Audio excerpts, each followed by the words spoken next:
It was kind of a waiting game. We didn't have a lot popping up in the afternoon. Most of the day was a pretty nice day. And all of a sudden, it got kind of dark. There's a tornado. You see the rain? Right there. It was dark, and it sounded like a freight train came through. Panel flew off the side of the house. That's when I realized I was in a tornado. I'm just devastated. We lost everything. Not only was it a strong tornado, which we don't get very many of, it was on the ground for so long, 30 plus miles across 2 counties. That just doesn't happen here very often. It was, like I said, something that we hadn't, in my tenure here, had never experienced. Was help coming? Yes. Was it going to be instantaneous? Probably not. Being in our home, in Greensboro, in our city, was taxing. We could be working on one house that was just some minor roof damage, and the house next door was completely gone. It was just amazing to see that much devastation up close. Don't seem like it's been 5 years, but I will tell you, it has been a journey. For me, it's the biggest event that I've covered from a personal standpoint, because not only was it a big storm, a big deal, but it went right through our backyard. Praying everybody's going to be okay, because from in here, we really couldn't see it until we actually had to leave and go home. I saw 2 ships that rarely see each other except for in passing mesh as one. I guess it's a traumatizing event. We feel like we've been wandering for the last few years, and actually we have. So we're looking to come home. It was God's will what happened, so we lived through it. And we thank God we still here today. On April 15th, 2018, the landscape here in East Greensboro was forever changed. Hi, I'm WFMY News 2's Daniel Cruz. This year marks the 5th anniversary of a destructive tornado that many will never forget. Shortly after 5 p.m. that afternoon, an EF2 tornado touched down near Gate City Blvd. The storm would track to the north, crossing McConnell Road, Windover, and Phillips Avenues.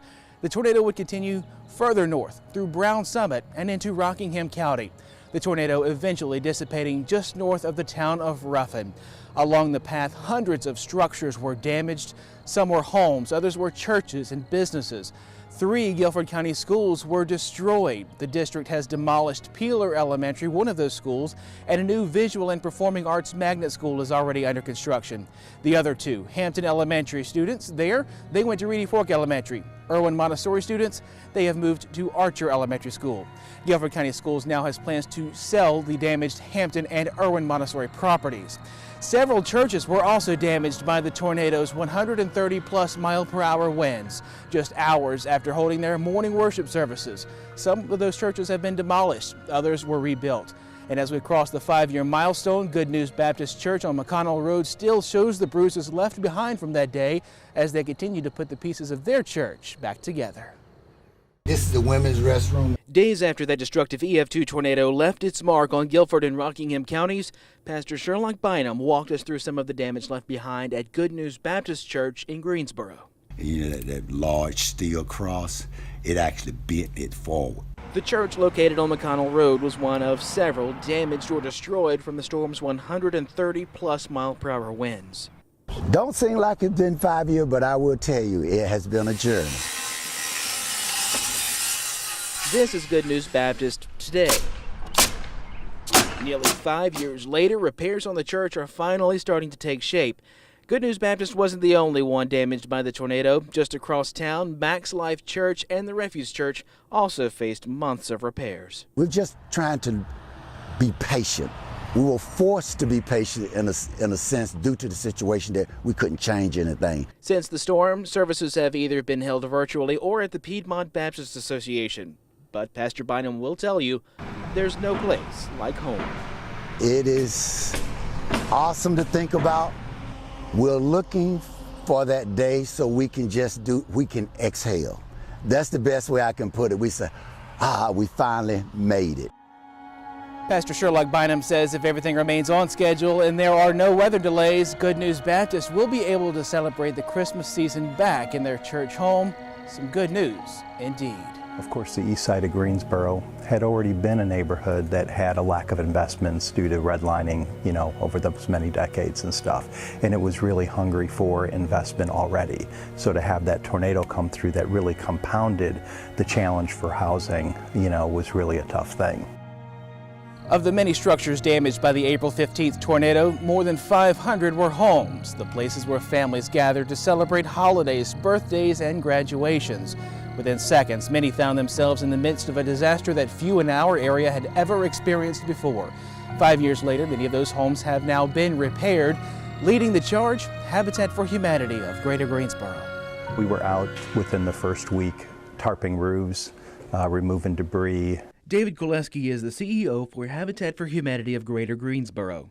We could be working on one house that was just some minor roof damage, and the house next door was completely gone. It was just amazing to see that much devastation up close. Koleski says Habitat has repaired hundreds of homes that found themselves in the path of that destructive tornado. One of the homes that was completely destroyed was over on Llano Court. Kinley and Yolanda Harris had lived in the home on Llano Court for decades. All of a sudden, the tree fell on the house. She fell on the floor. I got her up, and then next thing you know, 2 trees on the backside of the house fell. Within seconds, the home they raised their children in was destroyed. It pushed the whole roof about 6 feet off the house.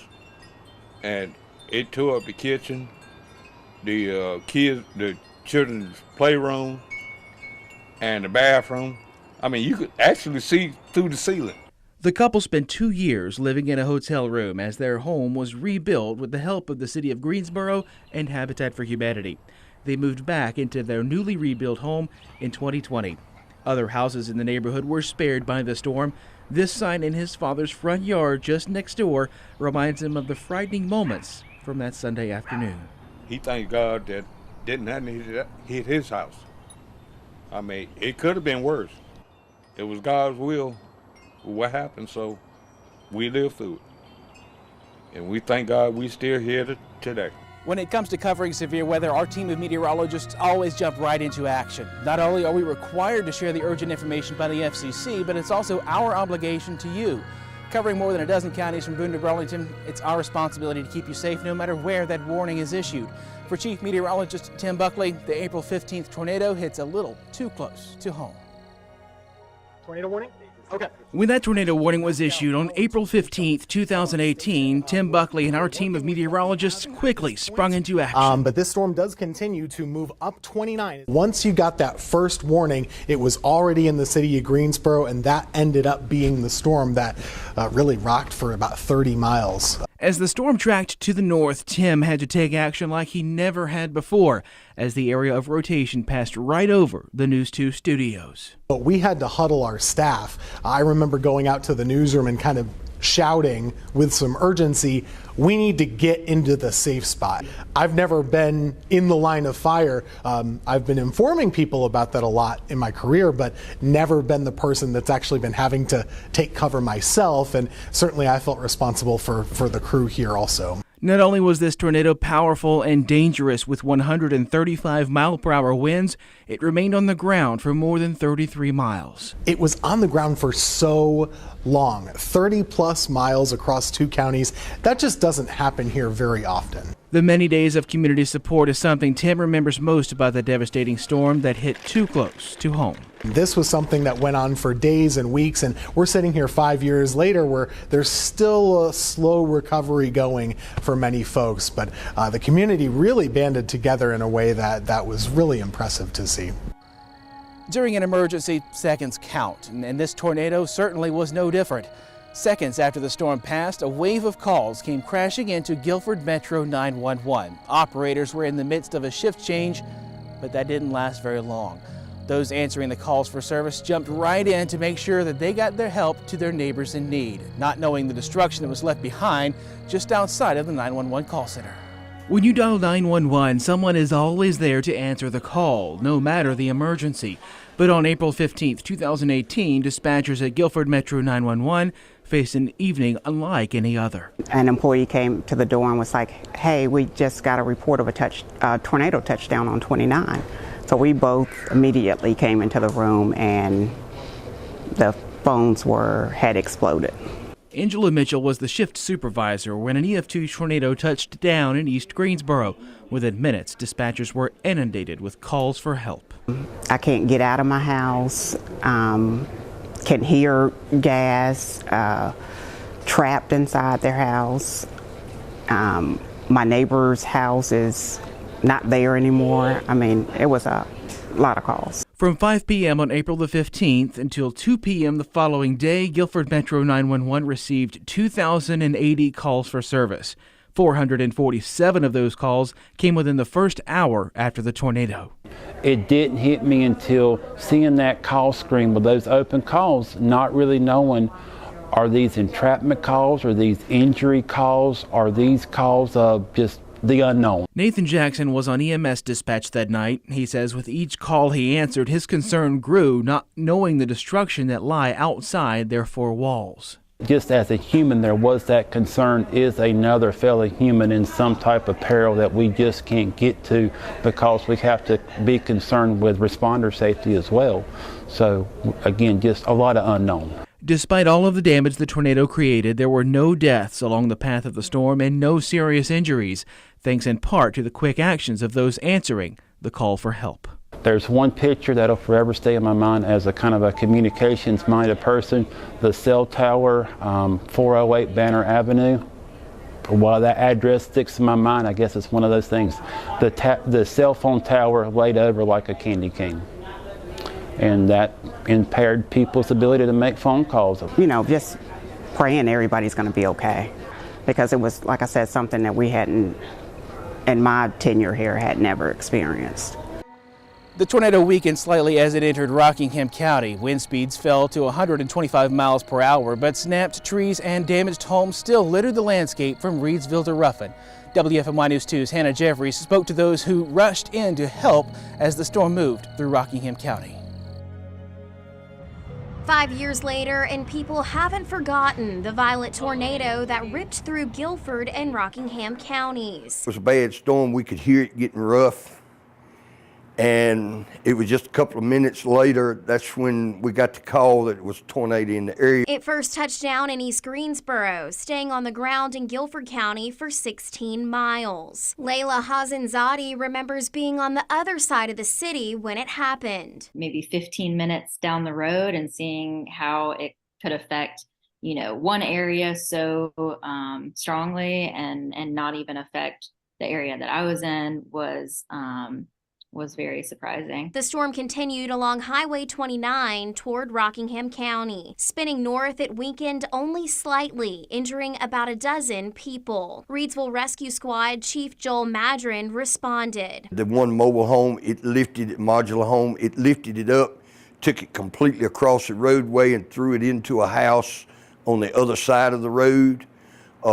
There we had one child and two children and an adult that were injured from that. Countless homes, cars, and buildings were destroyed. It took a long time to get the trees up and get the debris out and really get back to order. I would say it's probably still some out there that it hadn't been completely cleaned up. Those who were there say many people came out to help clean up the mess. I and many other people were just on the scene over there, going door to door and taking food and water bottles and necessities. Hazenzadi says she will always remember how the community rallied behind those who lost so much. In the days and weeks following the tornado, the community truly came together, whether it was food, bottled water, or just lending a helping hand. Neighbors from across the state came to East Greensboro to help any way they could.